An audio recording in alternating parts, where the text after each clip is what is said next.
The Mary Celeste was built in 1861 in Nova Scotia, Canada, as a cargo-carrying sailing ship. When it was launched, it was given the name Amazon. It was not a lucky ship.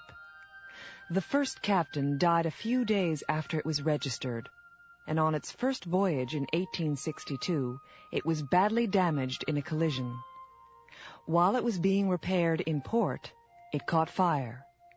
In 1863, it crossed the Atlantic for the first time, and in the English Channel, it collided with another ship that sank. The Amazon was badly damaged itself. In 1867, it ran aground on Cape Breton Island off the Canadian coast and had to be rebuilt. It was then sold, and the name was changed to the Mary Celeste. Sailors are very superstitious and dislike sailing on ships which have been unlucky or which have changed their names. Many sailors refuse to sail on the Mary Celeste. On November 5th, 1872, the Mary Celeste left New York, carrying a cargo of industrial alcohol to Genoa in Italy. There were 11 people on board: Captain Briggs, an experienced captain, his wife and 2-year-old daughter, and a crew of 8. A month later, the Mary Celeste was seen by another ship, the Dei Gratia, about halfway between the Azores and the Portuguese coast.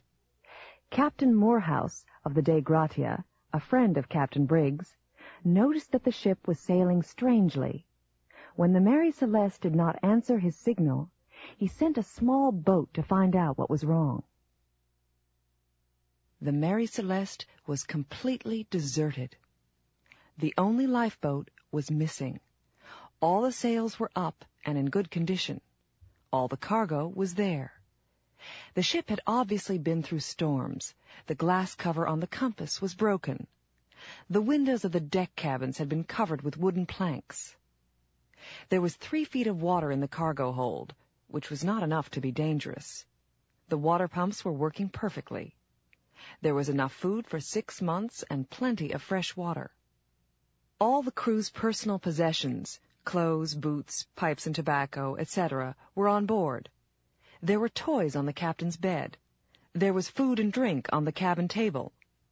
Only the navigation instruments and ship's papers were missing. The last entry in the ship's logbook had been made 11 days earlier, about 600 miles west, but the ship had continued in a straight line from there. The forehatch was found open.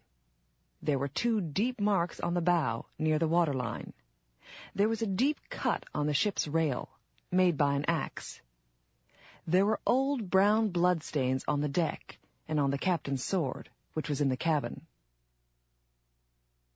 Captain Morehouse and his crew were given the salvage money for bringing the ship to port. There was a long official investigation, but the story of what had happened on the ship and what had happened to the crew still remains a mystery.